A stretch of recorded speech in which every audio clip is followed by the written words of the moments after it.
Satrantsika rehetra tonga indray tao fanomponan Jesosy. Tahin'Andriamanitra tolo indray ny zanak'Andriamanitra rehetra e. Manao fa aleloia e. Manao fa amen e. Sandrato ny tana dia manao aleloia. Faly be izay mirahalahy mahita an'ilay tanora zazavavy be dia be. Aleloia. Tanora zazalahy be dia be. Ny tanora ne zao tsy hitanao intsony amin'izany hoe fivavahana izany e. Fa kay mbola misy tanora atao amintsika mivavaka manompo an'Andriamanitra. Faliko io izay mahita anareo lazondazony sy antitra rehetra. Faly izay mahita anareo mbola miara-manompo anay e. Tsy maintsy mandroso foana ny sambon'i Jesosy mamonjy. Aleloia. Samy miteny any an-danitra ny tanjona. Amen. Ny sekolady dia mitoy amin'ny heriny. Somary marisarisa kely androany vitsivitsy fa tena samy mampirisika ny zanany tsiraray avy amin'ny heriny. Dia ohatran'izany koa itoy koa amin'ny heriny ny vehivavy lehibe sy ny tanora zazavavy. Tsy miova mihitsy izany mandra-piavon'i Jesosy. Fa faraparan'ny taona sy voalohan'ny taona moa fety mifanesesy dia somary miato kely. Dia manentana antsika rehetra raha sitrapon'ny tompo ny sekolady rehetra dia misy fizarana kadao amin'ny heriny. Misy fizarana vatomamy. Aleloia. Tamin'izay tamin'ny Befandrianoro dia anisan'ny nanamarika ny sekolady tao Befandrianoro dia nisy olona efa niteraka fa mbola nijanona ao sekoly alahady. Tsy mpampianatra fa mbola sekoly alahady. Asa mieritreritra hoe efa lehibe zao dia lako ny sekoly alahady fa fianarana tenin'Andriamanitra io. Any amin'ny université dia misy olona efa miteraka roa fa mbola mianatra ihany. Mahatsara anao foana mianatra sekoly alahady. Manao fa aleloia tsika jiaby e. Dia mitoy izany amin'ny alahady. Mitoy fanompoana ny tompo. Amin'ny hariva dia fotoana lehibe noeliny sekoly Jesosy mamonjy. Tamin'ity dia mbola natao eto an-tranon'Andriamanitra aloha, natao alahady satria mbola mila hiezaka kely tsika amin'ny fanentanana ny ray aman-dreny mba hampianatra ny zanany sy ilazana ny vaovao tsara rehetra. Saorana tompo fa mihatsara ihany any ekôla atsika. Amen. Na nisy mpianatra na ny vokatra ny résultat dia mihatsara hatrany. Ka raha hamonjy noely ihany ianao misy noely mahafinaritra eto Akorondrano. Manomboka amin'ny raitsika dia efa eto. Tahiny Jesosy daholo e. Mafy be ny aleloia nareo. Asa misy kamokamo androany fa manao aleloia daholo amin'ny anaran'i Jesosy. Saotra tompontsika misaotra mponompon'Andriamanitra koa izay nitarika antsika tamin'ny hira mahafinaritra teo. Somary akisaka kely amin'ity fotrany.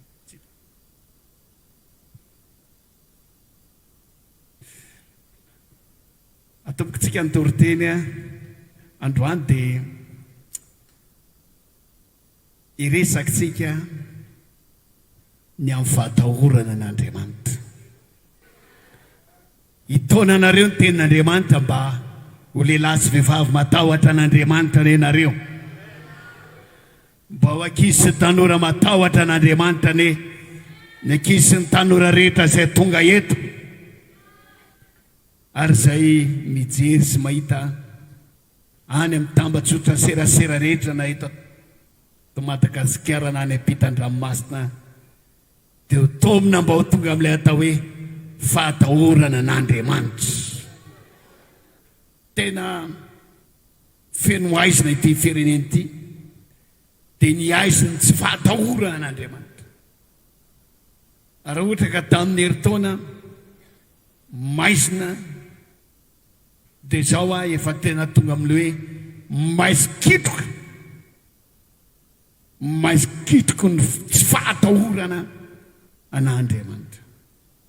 Ary mampalahelo fa misy olona mivavaka mpandray mifanasan'ny tompo fa tsy matahotra an'Andriamanitra. Birao am-piangonana, diakôny, mpiandry, pasteur, mpitondra fivavahana, fa tsy matahotra an'Andriamanitra. Tena feno aizina dia ny aiziny tsy fatahoran'Andriamanitra ity Madagasikara ity. Ho toriana eto ary mbola toriana foana amin'ny anaran'i Jesosy. Fa matahoran'Andriamanitra ianao. Amen. Mety matahotra angamby ianao ny vadinao, mety matahotra ny ray aman-dreninao, matahotra ireo manam-pahefana, matahotra ihany koa ny loza mety hitranga. Fa anisan'izay zava-dehibe izay tokony hatahoranao dia ilay Andriamanitra nanao ny lanitra sy ny tany, ilay Andriamanitra nanao tongotra sy ny tanana ary ny vatanao, ilay Andriamanitra manam-pahefana anaranao any amin'ny fahaverezana mandrakizay. Mila matahotra an'Andriamanitra na dia any amin'ny toerana faran'izay mangina indrindra izy, na any amin'ny toerana faran'izay miafa, na ao anatin'ny aisim-pito izay tsisy mahita, dia hoy izay manentana hoe matahora an'Andriamanitra. Alleluia. Tena tsy matahotra an'Andriamanitra tsony ny olona amizao.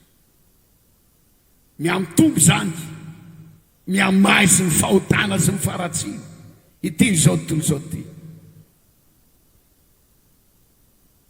Ry havana, mba azahoana manentana anao androany, hatahotra an'Andriamanitra dia ho lazaina aminao fa izao misy soa an'izay matahotra an'Andriamanitra. Manao haleluya mafy be. Misy soa an'izay matahotra an'Andriamanitra. Averiko indray amin'ny anaran'i Jesosy, misy tombotsoa, misy soa ho an'izay matahotra an'Andriamanitra. Hoy mantsy ny devolo hoe matiantoka rangary ny matahotra an'Andriamanitra. Tena vomafy. Zay izao tsy matahotra an'Andriamanitra, tao mandeha ihany ny fiainanay. Zay izao tsy matahotra an'Andriamanitra, mandeha amin'ny asan'ny devolo sy ny fahotana, tao mba metimety ihany. Feon'ny devolo zany, fa feon'ny devolo mamitaka, fiainana sy fahasambarana mamitaka, hitondra ho any amin'ny fahaverezana mandrakizay. Mety mandeha amin'ny fiainan'ny olona na dia tsy matahotra an'Andriamanitra izy, fa fiadrana mamitaka ho any amin'ny fahaverezana mandrakizay. Fa hoy amantsy anao androany, misy soa an'izay matahotra an'Andriamanitra. Izavy ny dehenao izany toriteny izany ry havana. Hitonanao zay androany, hitonanao zay androany, hitonanao ny tenin'Andriamanitra androany. Mba ho nisan'ny vehivavy sy lehilahy izay matahotra an'Andriamanitra nenao, amin'ny fihetsikao, amin'ny fitafinao, amin'ny fisainanao, amin'ny zavatra rehetra ataonao, dia atahotra an'Andriamanitra nenao. Amen. Fakitsika eo amin'ny mpitoriteny toko fahavalo. Tsika jiaby miara-mamaky an'izay. Mpitoriteny toko fahavalo, 9:12 ka hatramin'ny 17 amin'ny anaran'i Jesosy Kristy Tompo. Amakitsika izany. Mpitoriteny toko fahavalo, 9:12 ka hatramin'ny 17. Saingy tsy tanterahina vetivety ny fahamarina ny ratsy atao, dia izany no krizy amin'ny fon'ny zanak'olombelona amin'ny fanaovany ratsy. Eny, fa na dia manao ratsy injato izany mpanota ela velona ihany izy, dia fantatra kosa atsika rehetra fa isoa ho an'izay matahotra an'Andriamanitra, dia izay matahotra an'Andriamanitra. Fa tsy isoa an'izay ho an'ny ratsy fanahy, ho toy ny mialoka izy ka tsy harita ela, satria tsy matahotra eo anaty ten'Andriamanitra izy. tsy pio tsara le hoe misy soa fantatro kosa fa izao a misy soa izy soa ho an'izay matahotra an'Andriamanitra. Dia raha Jesosy izy soa ho an'izay matahotra an'Andriamanitra. Ho amarinitsika ao anatin'ny Baiboly zany, ary zavatra efa tsapanay teo amin'ny fiainanay, fa tsy zavatra lazaina fotsiny, fa zavatra tsapanay toroinay, zavatra iainanay toroinay, fa ny fahatahorana n'Andriamanitra riavana dia mitondra tombotsoa. Obolana toko 2:24 ho vakitsika izany. Toko 2:24 amin'ny anaran'i Jesosy. Ny valiny fanetretena sy ny fahatahorana an'i Jehova dia reny sy voninahitra ary fiainana. Tonga dia le tapany ambany zany jerentsika. Ny valiny fahatahorana an'i Jehova voalohany harena. Alleluia. Faharoa voninahitra. Inona ilay fahatelo? Teneny hoe fiainana. Mafy be azafady. Inona ilay fahatelo? Fiainana. Raha ohatra ka hijery anatin'ny Baiboly tsika, mijery concordance tsika, dia hita be dia be mihitsy hoe izay matahotra an'i Jehova dia toy izao, izay matahotra an'i Jehova dia toy izao, izay matahotra an'i Jehova dia toy izao. Kanefa reha ilaza zavatra be dia be, mety ho adino ihany ny sasany, fa aleo miteny zavatra vitsivitsy dia iletika tsara ao anatin'ny saina sy ny fonao izany. Ka noho izany dia reto zavatra telo reto ihany no andao jerentsika izay tombotsoa ho an'izay matahotra an'i Jehova. Amin'ny manaraka raha sitrapon'ny tompo dia resaka zavatra hafa isika ny amin'izany hoe tombotsoa ho an'izay matahotra an'i Jehova. Fa reto zavatra telo reto ihany izay mivakitsika tao amin'ny obolana toko 2:20 teo, milaza ny hoe harena, voninahitra ary fiainana. Izavolony teo mpanan-karena atsangan'ny tanana. Be da be zany tsy teo mpanan-karena, tsy maninona fa zay le ambava tsy mila fa taralila. Faharoa voninahitra. Izavony teo manam-boninahitra atsangany ray ny tanana. Alleluia. Fahatelo dia inona? Fiainana. Atsangany tanana izay mitady fiainana. Any an-danitra izany dia miaina hatramin'ny voninkazo hoe miaina. Alleluia. Jerentsika voalohany indrindra le hoe harena, ny fahatahoran'Andriamanitra dia mampanan-karena. Dia raha Jesosy andray ohatra anankiroa ao amin'ny Baiboly dia Joba sy Abrahama. I Abrahama no anisan'ny voalohany tao anatin'ny Baiboly izay voalaza fa natahotra an'Andriamanitra. Jerentsika ao amin'ny Genesis toko 4:20.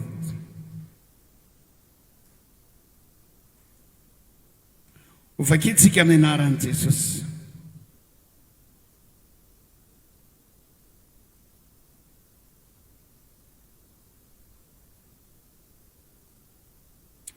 Toko 4:20. Manomboka eo amin'ny 10:10 ka hatramin'ny 12 azafady. Ary nanitsitra ny tanany Abrahama ka nandray niantso mba hamono ny zanany. Ary niantso avy an-danitra ray antseny Jehova ka nanao hoe ry Abrahama, ry Abrahama ao. Dia hoy Abrahama, inty aho.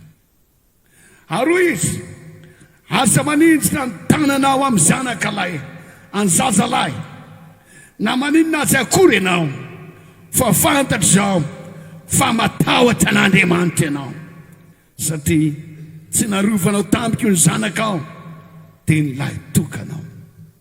Andininy voalohany. Ary zao no seho taoriana zany zavatra zany teny ho zan'Andriamanitra toetra Abrahama ka hoy izy taminy ry Abrahama dia hoy izy nyty aho. Andininy faharoa dia hoy izy ento ankehitriny ny zanakao ny lahy tokanao zay tianao dia Isaka mankanesana amin'ny tendrombohitra Moria ary atero any izy ho fanatitra dorany eo amin'ny anankiray amin'ny tendrombohitra zay lazaiko anao. Mihaino tsara venareo azafady. I Abrahama dia no zan'Andriamanitra toetra hoe ity Abrahama ty ve tena matahotra marina.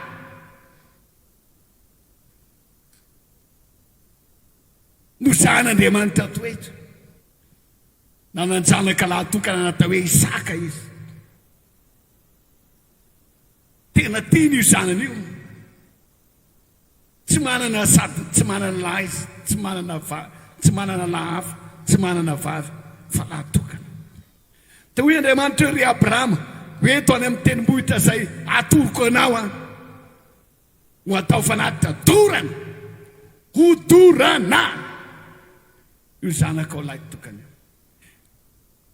Ilay zanakao tianao. Tsy hoe ilay tsy tianao ka atao fisesy toalika any. Zara izara ohatra ka maty. Fa nampahafantarin'Andriamanitra fa fantatra fa tianao io. Dia izany toetra Andriamanitra hoe tena matahotra azy ve i Abrahama. Ny atao hoe fatahoran'Andriamanitra eto dia fankatoavana ny tenin'Andriamanitra. Alleluia. Raha matahotra amin'ny dadanao ianao dia makato ny teniny ianao. Raha matahotra amin'ny mamanao dia makato ny teniny ianao. Raha matahotra amin'ny pasteranao dia makato ny teniny. Matahotra loatra any amin'izay tenin'ny pastera zay. No izany arahako zay.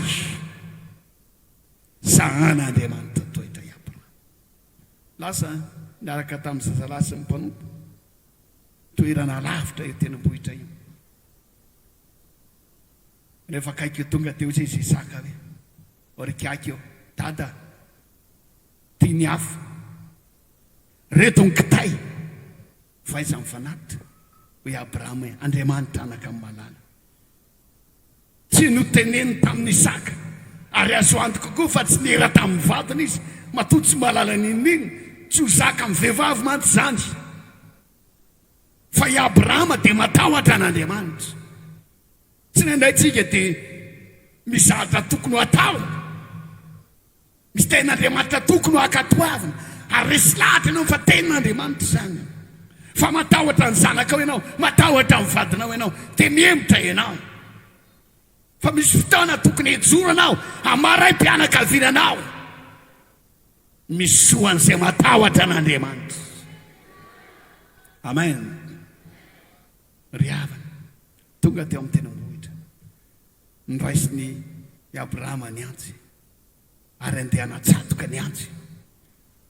Rehefa vita teo ambony hazo teo ambony kitay teo ambony vato Isaka. Fa tamin'ny fotoana zay antsatoan'ny antsy amin'ny nona ny fanatitra dia ny zanany lahy no nisy anjely avy tany an-danitra ry Abrahama aza maninona aza mamony zanakao fa vandy zao fa lehilahy matahotra an'Andriamanitra ianao. Dia raha Jesosy engane mba ho tahaka izany ianao eo anatren'Andriamanitra, mba ho fantatr'Andriamanitra fa vehivavy matahotra an'Andriamanitra ianao, mivady ny fahotana sy ny zava-daty rehetra mankatoa an'Andriamanitra amin'ny atsipriany. Amanina ny vehivavy rehetra. Mba ho lehilahy matahotra an'Andriamanitra tahaka ny Abrahama ianao, mivady ny ratsy mankatoa ny tenin'Andriamanitra, tsy miadevitra na amin'izy ary tsy misalasala tahaka ny Abrahama, fa rehefa tenin'Andriamanitra akatoaviny zany dia vitanao fa andray soa tahaka ny Abrahama ianao. Na dia manao ratsy ny zato sy ny arivo izy zany mpanao ratsy, na dia isan'andro izy tahaka misotro rano manota velona ihany izy, miaina ihany izy, miaraka amintsika, tsy maninona zany. Mahazo vola ihany izy, tsy maninona zany. anaziny anazy satria Andriamanitra mandrotsaka ranonora ho amin'ny tsara fanahy sy ny ratsy fanahy, mamposaka masoandro ho an'ny tsara fanahy sy ny ratsy fanahy, satria mbola eto an-tany mbola mindran'Andriamanitra fotsy, tian'Andriamanitra ibebaka. Fa ianao kosa androany dia lazana hoe misoan'izay matahotra an'Andriamanitra. Arahoany izy soa izay nataon'Andriamanitra tamin'ny Abrahama. Fa akitsika ny tenin'Andriamanitra ao amin'ny Genesis 12:20. Fakitsika amin'ny anaran'i Jesosy.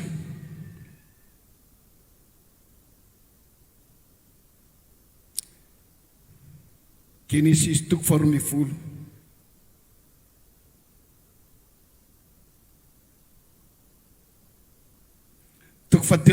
Azafady. Ary Abrahama dia niakatra niala avy tany amin'ny tany Ezipta, dia izy sy mivady mba amin'izay nananany rehetra, ary Lota niaraka nandeha tamin'ny tany atsimo. Ary nanan-karena be Abrahama tamin'ny ondry, tamin'ny omby, aman'ondry, volafotsy ary volamena. Dia raha Jesosy averiko indray ary mba hanaovanareo aleloia ho an'izay tiana-karena dia amainina ny anazy. Ary nanan-karena be Abrahama tamin'ny ondry, aman'omby, tamin'ny omby, aman'ondry, volafotsy ary volamena. Avy taizana rarany an'izany no fahatahorany an'Andriamanitra. Dia raha Jesosy vakina koa azafady. Genesis 4:20 amin'ny anaran'i Jesosy.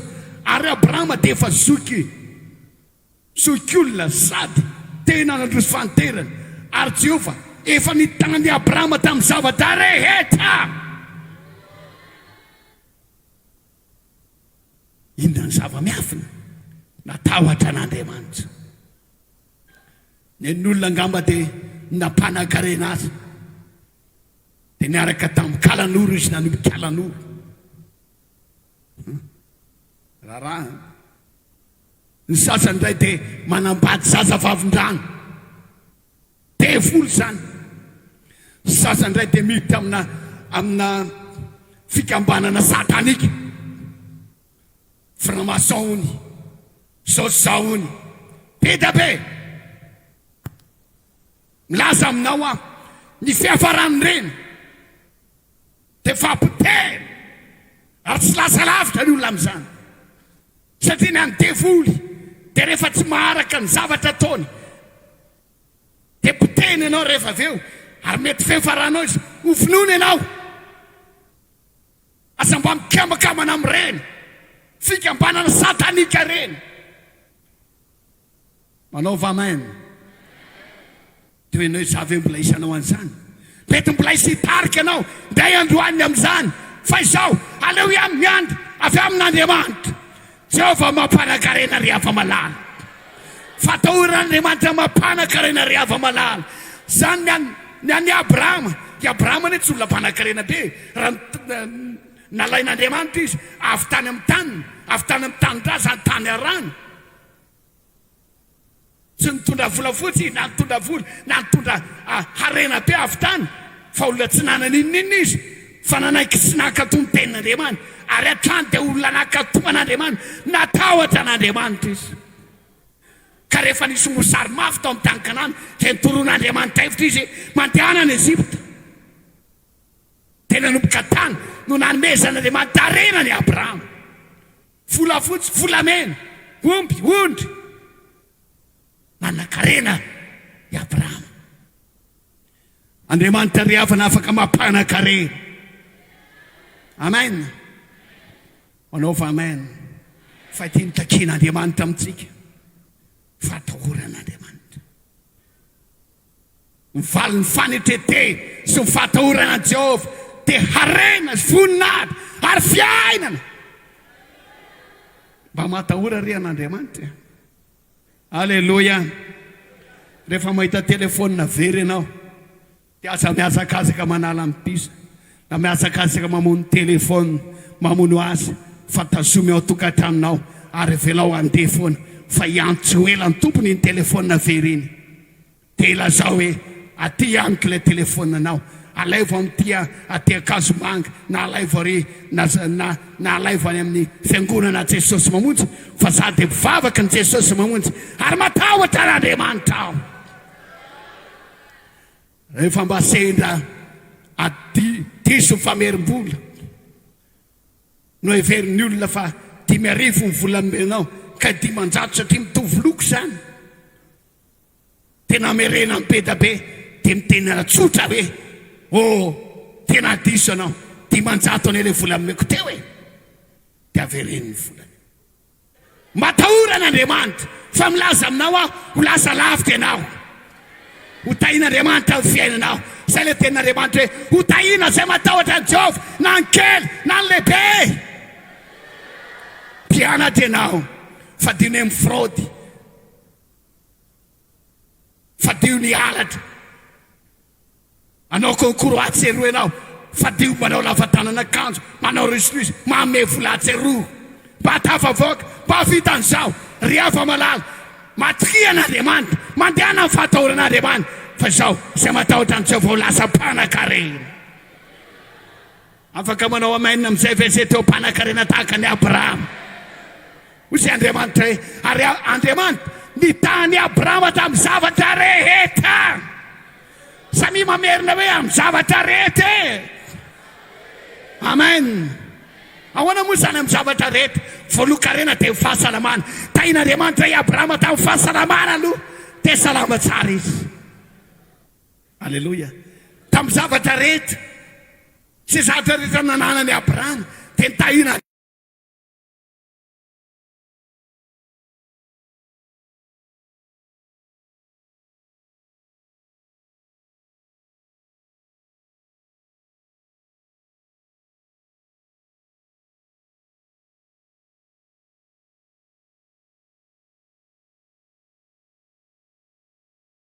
Tamin'ny alalany fatahoran'Andriamanitra. Io fatahoran'Andriamanitra io dia vao nanomboka natsoan'Andriamanitra i Abrahama dia nanomboka natahotra an'Andriamanitra. Ary tamin'ny farapara fanterina izy, rehefa nanomboka 100 taona izy, dia hoe Andriamanitra hoe aleo zako toetra faraparany, raha mbola miazona fatahorana ity Abrahama ity fa efa 100 taona izy zao. Nanomboka 570 taona izy dia natahotra an'Andriamanitra. Tonga fa 100 taona. Zako toetra ohatry Andriamanitra, mbola atahotra ave izy. Io zanako lahy io, eto atao fanatitratolana. Fa i Abrahama, na dia farany sy sarotra izy, nangatan'Andriamanitra taminy, mbola matahotra an'Andriamanitra izy. Netiny zanan'ilay tokana. Asa matahotra ianao, fa izao ho tahin'Andriamanitra ianao. Amen dia amen dia amen, mafy be zany. Kely ny andohanao, fa lehibe indrindra ny hafaranao. Dia raha Jesosy tena hafa, amin'ny anaran'i Jesosy ny tenako an'izao, fa isika rehetra afaka ho lasa mpanan-karena.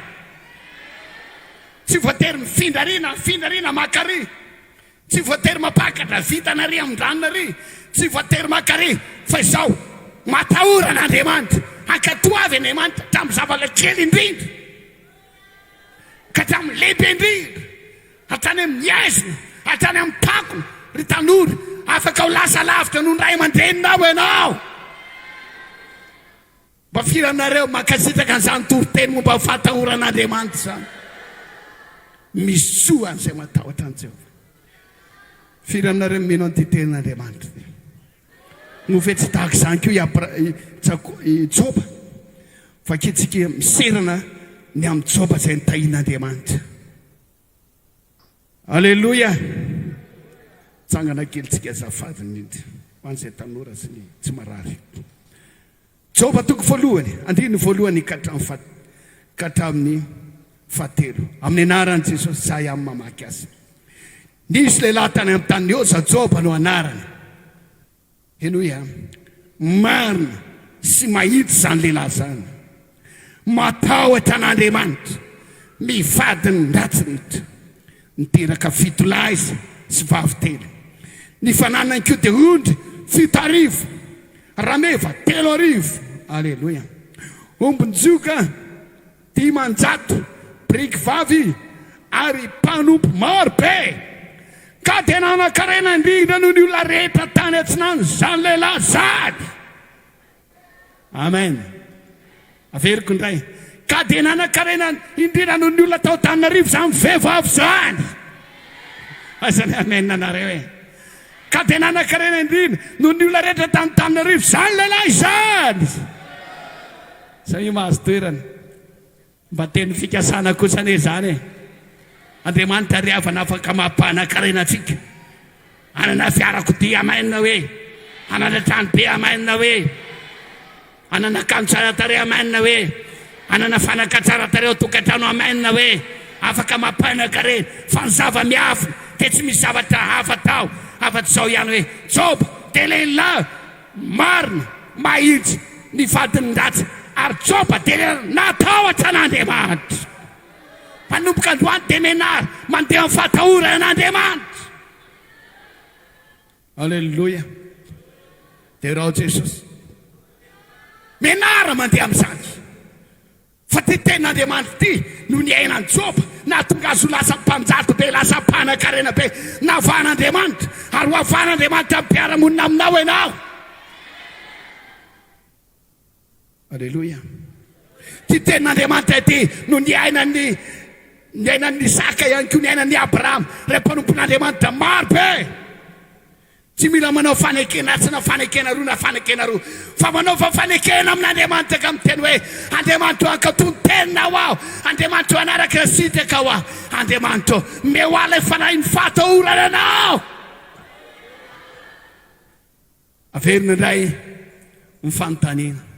Movy mba tiana-karena ianao. Manao vamaina izay tiana-karena. Afaka ho lasa lavitra ianao amin'ny fiainana. Isy tsorovavolombelona amika afaka heritaona. Tsorovavolombelona aminay afaka 5 taona hoe narako ilay toriteny. Efa tahaka izao azo ary mbola lasa ihany eo. Amen. Nareo izay efa nahatsapa fanontanian'Andriamanitra no ny fahatahoran'Andriamanitra dia mazoto iatrany amin'ny fahatahoran'Andriamanitra fa mandeha foana io amin'ny anara Jesosy. Faharoatsika zao. Inona ilay faharoa? Voninahitra. Alleluia. Ho ny tenin'Andriamanitra. Ny fahatahorana an'i Jehovah, valiny ny fanetretena sy ny fahatahorana an'i Jehovah dia arena sy voninahitra. Arinona ilay farany? Fiainana. Hita eo amin'ny voninahitra tsika. Tonga dia fantarantsika fa tantaran'ny Lisa indray izay, tantaran'i Josefa indray izay. Fa niakatra foana amin'ny voninahitra Josefa. Enganeo ampiakarin'Andriamanitra foana koa ny voninahitra ao. Tamin'ny andro fahiny, tamin'ny andron'ireo mpanjaka fahiny dia mbola tsy nisy grady miaramila fa resaka voninahitra no napetraka hoe randrentsa dia 3 voninahitra. I rain'ilay aravony 4 voninahitra. Rana dia 2 voninahitra. Ny mpanjaka mihitsy no mapakatra voninahitra anteny. Olona eo ambany fifezany teny. Ianao koa dia zao azon'Andriamanitra ampiakarina koa ny voninahitra ao. Ho lasa vehivavy manam-boninahitra, lehilahy manam-boninahitra, tsika jiaby eny zany e. Alleluia. Fahatahorana an'i Jehovah. Alleluia. Ndao jerentsika ny tantaran'i Josefa any amin'ny Genesis. Alleluia. Genesis eo amin'ny toko 7:30 no jerevantsika. Tantaran'i Josefa.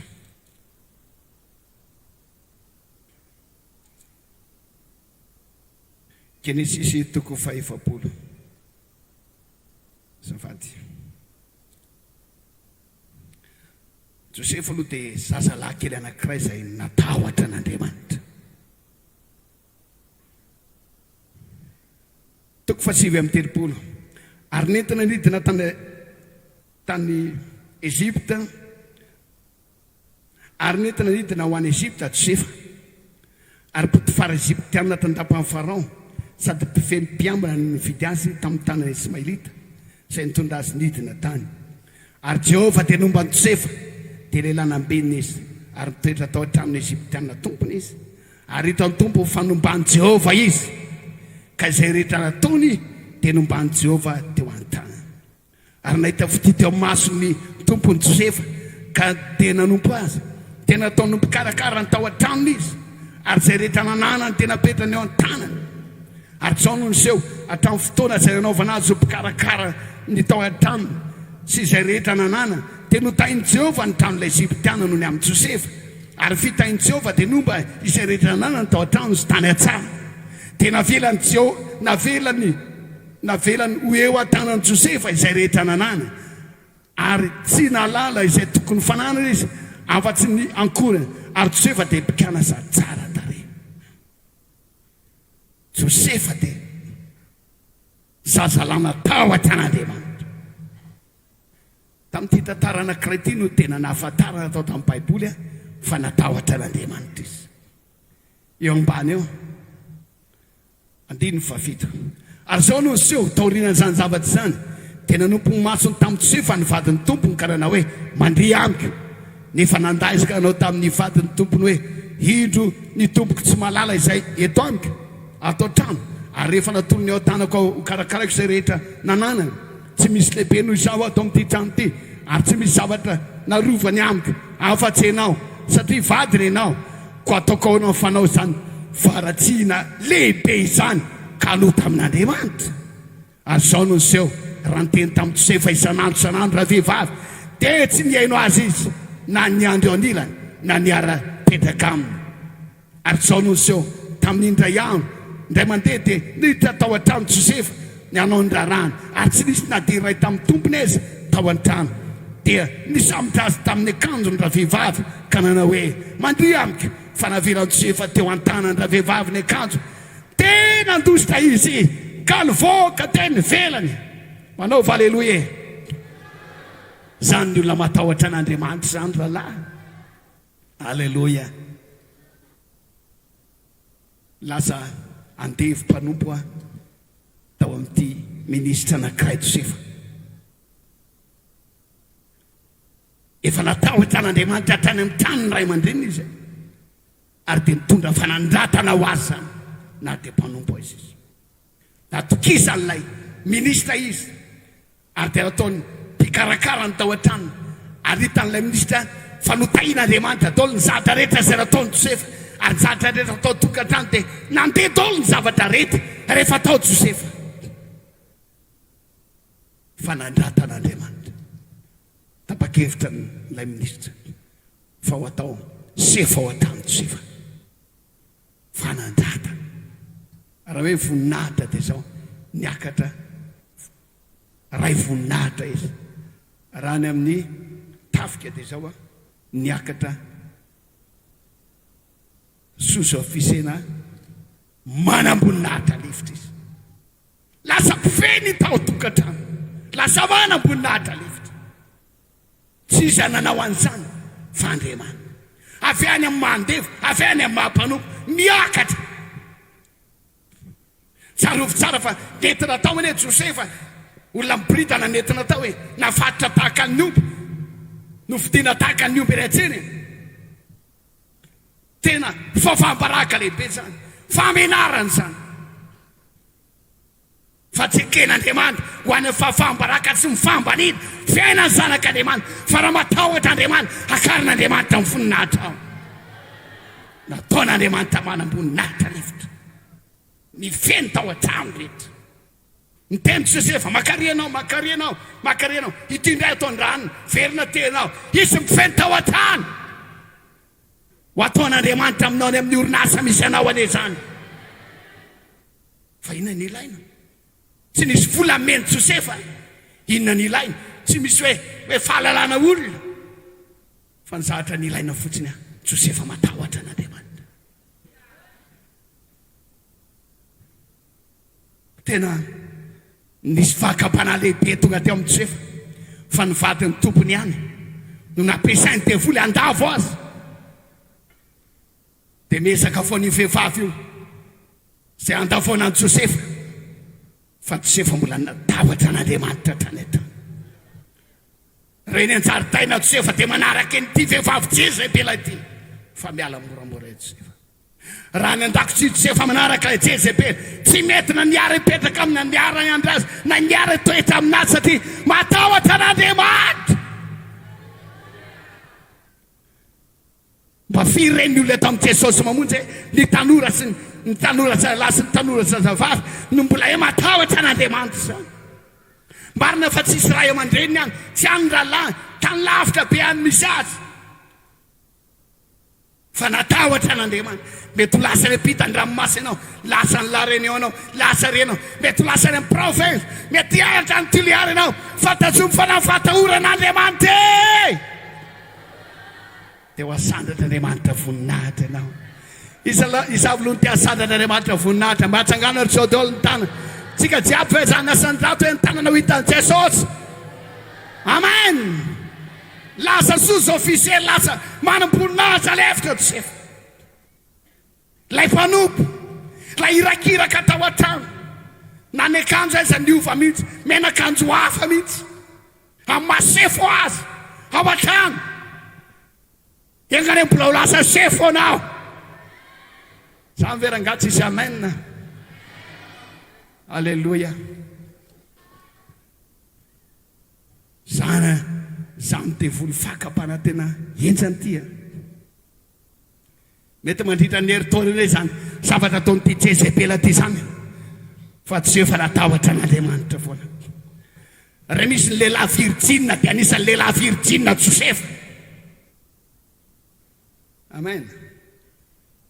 Nisy rahalahy anankiray izay ny teny tamiko. Zaho sisy pasteur mbola virgine. Satria mety olona tsika rehetra mahafinaritra anie zany rahalahy tazomy ilay fahadiovanao.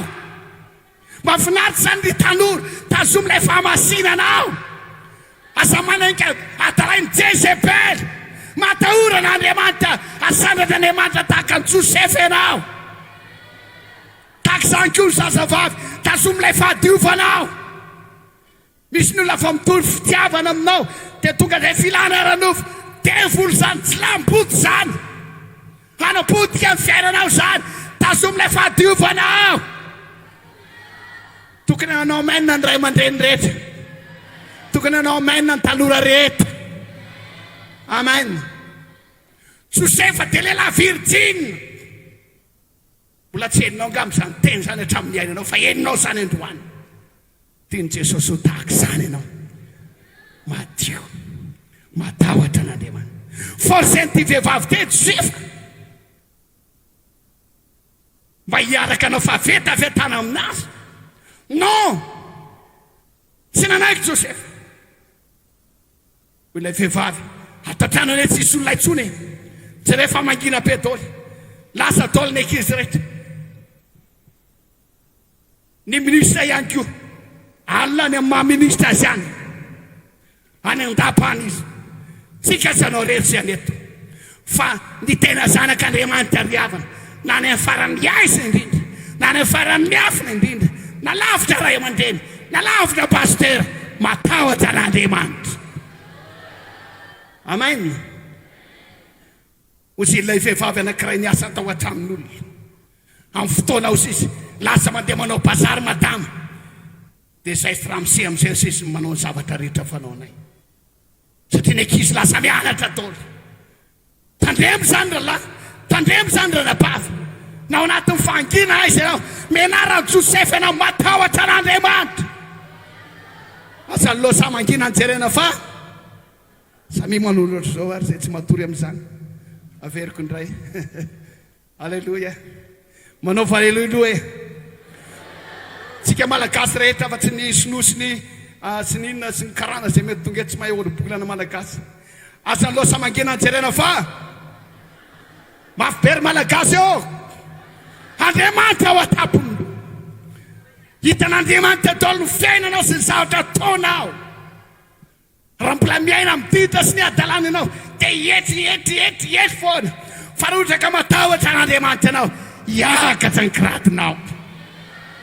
ny valo fanetetena sy mifatahorana Jehova tompoko dia harena sy voninahitra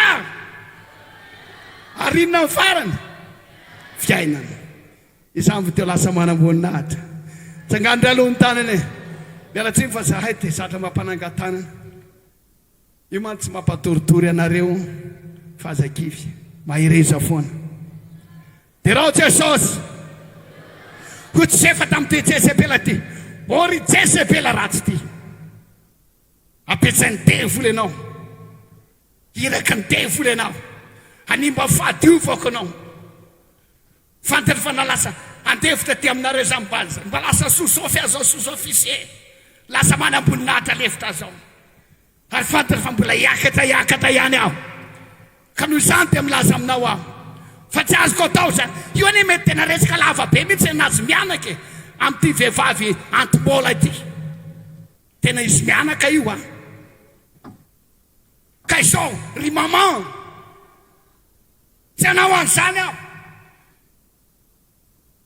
ministra tena metraka tato ary tena sary-piariny aminao izy akoatran'izany dia zaho ataoko honany ianao zany ratsy lehibe zany eo anaten'Andriamanitra aizany alelohanareo engane mba misy Josephine bedabe ato amen engane mba misy Josefa bedabe ato matahotra an'Andriamanitra tsy nijanona any amin'ny ray aman-dreniny Andriamanitra fa manara-maso azy hatrany amin'ny lapa ny farao any Ezipta Andriamanitra naizanaiza toerana misy anao dia misy Andriamanitra foana any matahorana Andriamanitra dia ho asandritra Andriamanitra ianao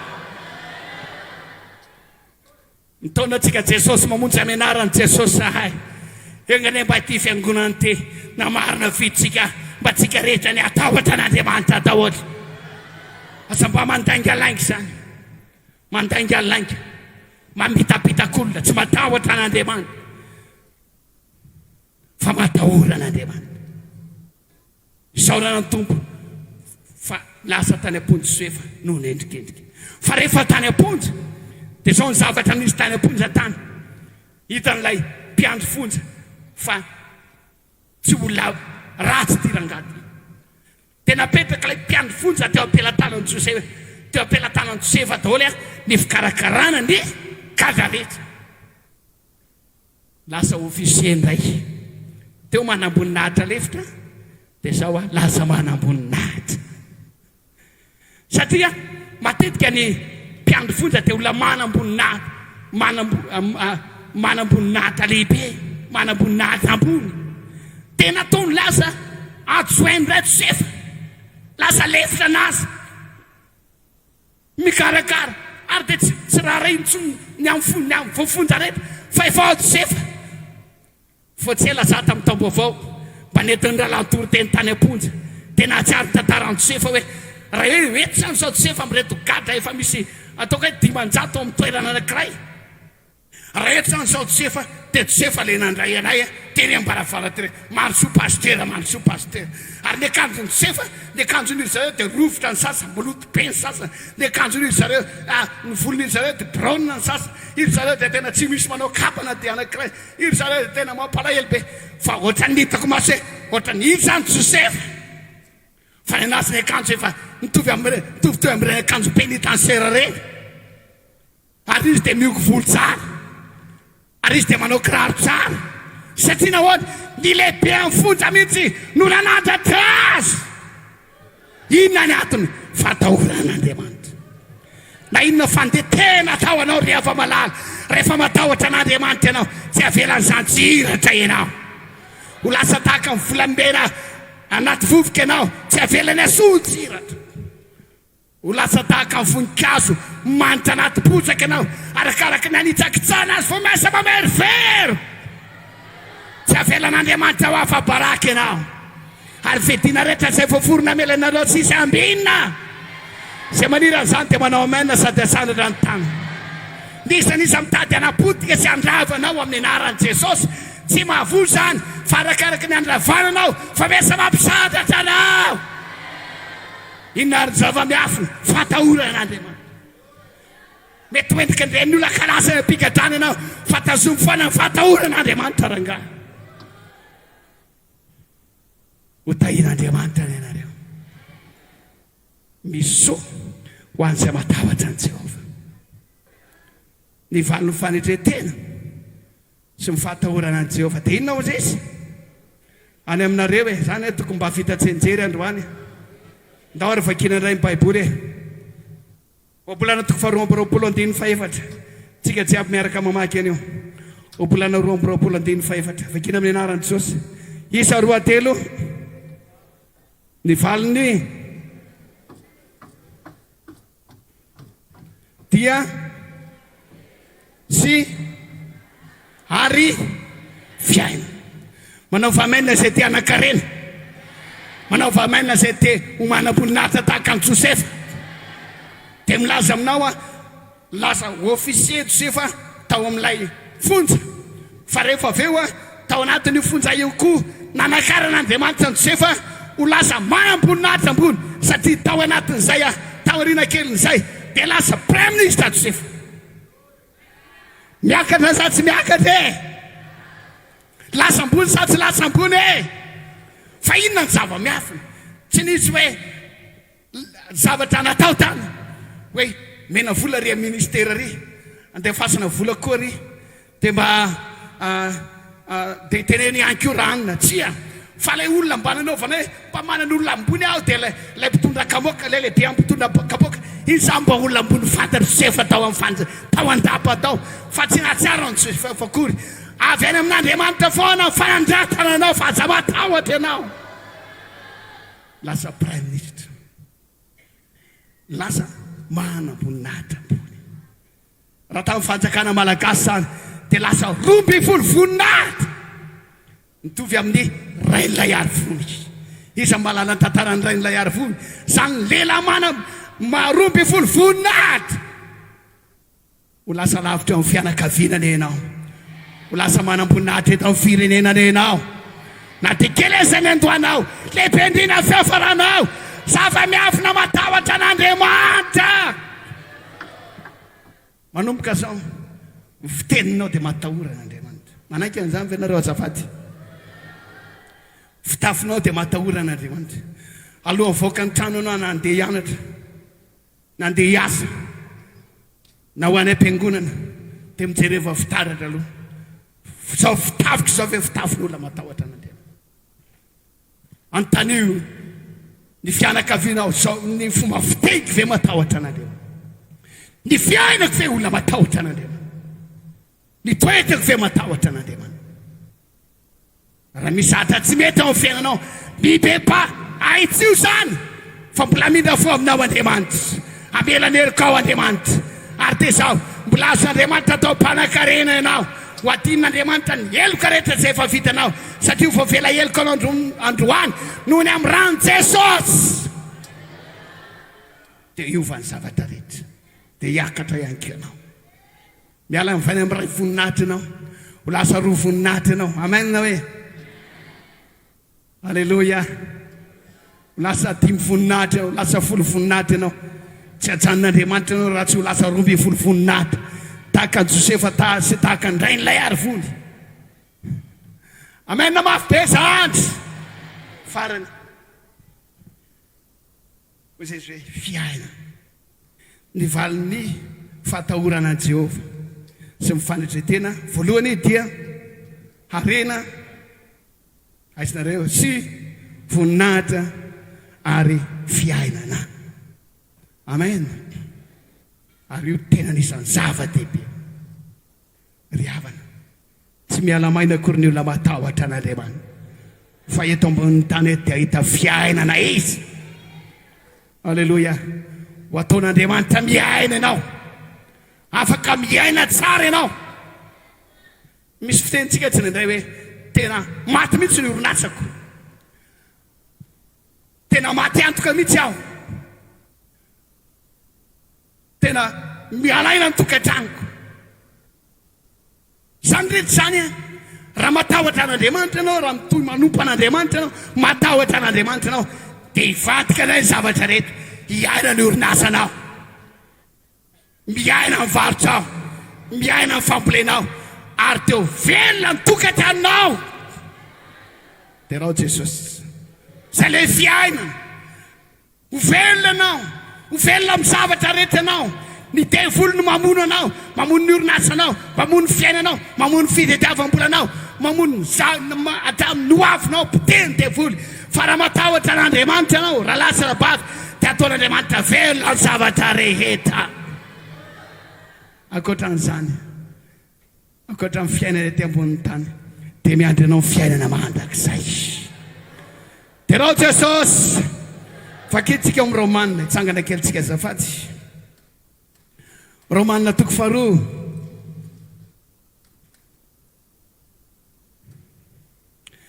Romanina toko faharoa, fakiko loha andiny fadimy sy faefatra sy fadimy.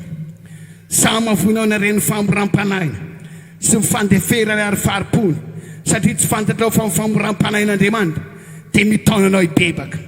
Fanodidranao sy mifonao tsy mibebaka no iraketanao fahatezeranao amin'ny andro fahatezerana sy fampisehoana ny fitsarana marin'Andriamanitra. Izay amaly ny olona rehetra araka ny ataony avy. Andiny fafiditsika rehetra. Ho any izay maharitra manao soa mandrakariva ka mitady voninahitra sy laza ary tsy fahafatesana dia mafy be, dia fiainana mandrakizay. Amen. Dia raha Jesosy, samy mahazo toerana. Izavy mba tia hitan'izany fiainana mandrakizay zany. Any amin'izany fiainana mandrakizay zany dia miandry anao ny salim-poninahitra voalohany indrindra. Miandry anao ny akanjo fotsy lava be. Halleloja. Misy trano namboarin'i Jesosy any. Ho Jesosy hoe andeha amboatra trano, andeha anao lapa ho anareo. Misy lapa ho anao any amin'ny fiainana mandrakizay zany. Misy toerana tsara ho anao zany. Ho an'izy zany, ho an'izay matahotra an'Andriamanitra. Fa ho ny olona izay tsy mety mibebaka, miaina ny fahotana, faratsiny, miaina ny fitiavam-boly, fitiavan-tena. Zany ny lazaiko aminao hoe aiziny. Dia rehefa na dia ny asanao izy lasa fakapanao anao, mitandrina tsara ianao, rehefa mba lasa minisitra ianao, fakapanahy ho avy ny vola. Rehefa lasa ny fitsarana any ianao, any kopla misy fakapanahy ny vola tena goavana. Rehefa lasa gendarme ianao, rehefa lasa ny miaramila ianao, rehefa lasa any amin'ny perceptera sy ny karazany, any amin'ny construction, any amin'izay toerana rehetra izay mety esan'ny vola, dia zao mety hisy fakapanao anao, fa mijoroa amin'ny fahatahorana n'Andriamanitra ianao. Alleloja. Mampalahelo hatrany amin'ny hôpitaly izy dia misy olona tsy matahotra an'Andriamanitra. Rehefa tsy manam-bola ianao, tsy jeren'ny olona ianao. Rehefa tsy mahatolotolotra ianao, fa rehefa any amin'ny hôpitaly hony ianao, dia hatrampamafatra ny mena vola, dia efa fantsara ny amin'ny toerana misy ianao. Zay rehetra rehetra, manao akanjo, manao table rehetra, mena kely, voakarakara ny mararina. Fa rehefa tsy mamenao lozana eo, mba matahora n'Andriamanitra. Mety mbolo lasa dokotera ianao, mety mbolo lasa mpiasa n'izao, mety tsika mba afaka mba ho lasa olona ambony eto Madagasikara ianao e. Fa mitoera foana tahaka ny tsy efa matahotra n'Andriamanitra, dia mbola hiakatra ihany gradinao, ho lasa 12 voninahitra ianao. Dia raha Jesosy, ary ny farany dia fiainana mandrakizay. Dia ho any an-danitra avy ianareo, ho an'ny olona izay tsy matahotra n'Andriamanitra, miaina amin'ny fitsangatsangana, miaina mihalatra, fitiavan-tena, miteny-dratsy, mandainga, dia ho ny ten'Andriamanitra anana ny anjana, any amin'ny farimiray-tafy sy ny fara, hidididy, hikotro nify, hiantsoantseo, vonitseo, fa maty, may, fa tsy sevitra intsony. Ho anao androany dia mbola misy fotoana azonao hibebahana. Ka raha lalana makany anaty afo-be ny lalanao, mbola azovana lalana ny fahatahoran'Andriamanitra, dia andova fiaina mandrakizay ianao. Androany dia mbola mandondona eo am-baravarany fonao Jesosy, ka ilaza hoe te hiditra ao anatinao aho, hanadio ny fahotanao rehetra, hanova ny fiainana manontolo, ary dia ianao ao amiko ary zaho aminao. Androany mbola famindrapon'Andriamanitra, androany mbola famelan-keloka avy any amin'Andriamanitra, mbola tianao Jesosy. Raha manaiky ianao androany, handray an Jesosy ao anatin'ny fonao, hibebaka amin'ny fahotanao rehetra, dia ho voasoratra androany any an-danitra ny anaranao. Ho ahidin'Andriamanitra aminao ny fanahy fahatahorana Jehovah. Dia raha miala ety amin'ny tany fivahiniana ianao, andova fiainana mandrakizay. Amen. Atsika jiaby ny amin'izany atao fiainana mandrakizay. Alleluja. zay tsy tanterahina vetivety ny fahotana ataon'ny olona dia zany Kristy ny zanak'olombelona amin'ny fiainandratsy ny fiainam-pahotana satria tsy voavaly tamin'ny 2024 mety mbola tsy voavaly amin'ity 2025 ty ihany koa dia lasa foana ny fahotana lasa foana ny fahotana mitainin-dratsy misy ostoka manompo samby manao fiainan-dratsy tsy valiana vetivety fantany kosa fa misy soan'izay matahotra any Jehova izy aminareo niaraka aminay amin'izany fatahoran'Andriamanitra izany misy soanao anandratra anao tsy ho elany Andriamanitra amen ame voninahitra anao any Andriamanitra raha ho sandratr'Andriamanitra ianao ho akarin'Andriamanitra amin'ny voninahitra any amin'ny toerana izay misy anao ho lasa mpanan-karena eto amin'ity Madagasikara mahantra ity ianao amin'ny anaran'i Jesosy ahita fiainana ianao ary nitovy fiainana mandrakizay mazava aminareo ve ny Toriteny ny mpamonjy no mitady fihavanana aminao vaovao ianao ny tonga eto dia hoe amantsa anao hoe ho anao ty Toriteny androany ty tsy mivolanao ny ilainay fa ny ilainay dia ianao hoany an-danitra mpiverin-dalana ianao tonga eto asa mijery zay momba an'izany hoe Jesosy mamonjy fa eto nitoriana aminao ny tenin'ny fahamarina dia ny fatahoran'Andriamanitra sady ame fiainana anao ame zaza rehetra ilainao ary itonanao any amin'ny fiainana mandrakizay mibeba tenenay Jesosy ho nanompo anao ihany koa atahotra an'Andriamanitra tahaka ny Abrahama amen tahaka ny Job amen tahaka anay ihany koa amen dao ataontsika lera hoe ny mpamonjy no mitady fihavanana aminao isany an'olo tena ho an'i Jesosy androany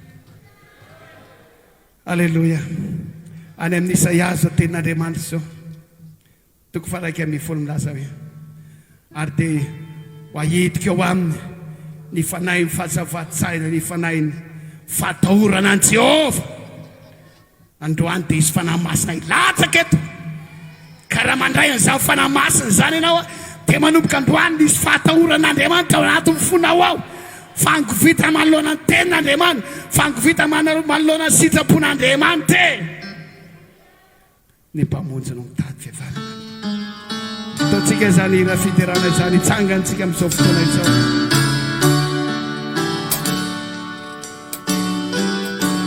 alleluia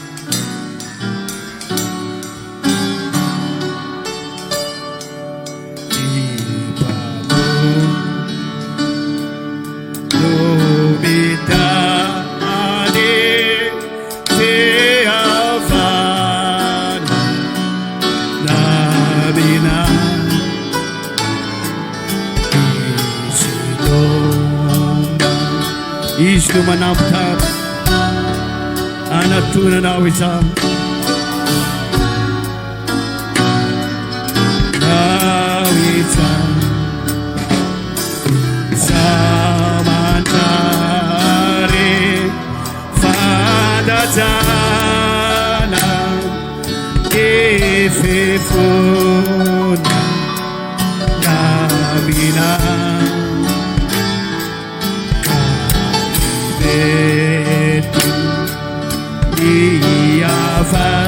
ana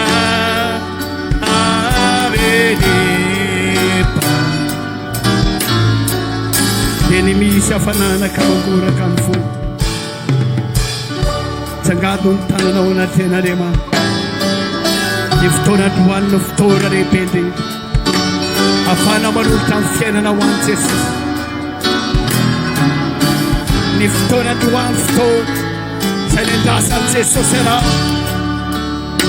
mbola tianao Jesosy mbola tianao Andriamanitra tian'Andriamanitra ho tahina anao tian'Andriamanitra handova fiainana mandrakizay sao ity ny Toriteny sao ity ka vonjeo sao tenenao ka vonjeo sao tenina repano ta prefere ina sawakeyo te sao ity ny Toriteny farafanasana asandrato ny karanao Ratsatanao fa mamaky anao le fataorana zao. Dia mivavay anao mankatao famindramporana Andriamanitra anao.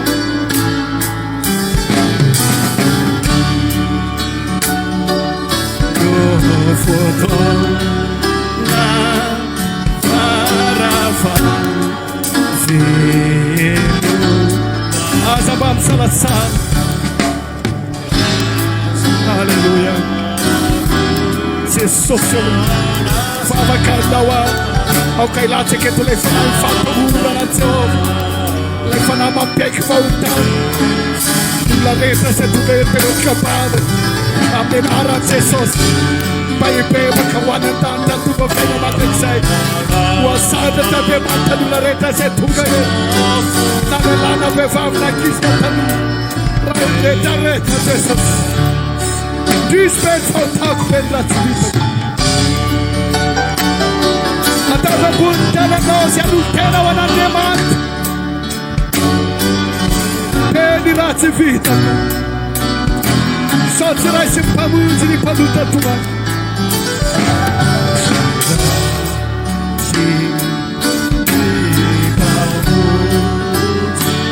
Asandrato ny tananao ny feonao mipebaka miverena fa ny rano ampianadio anao.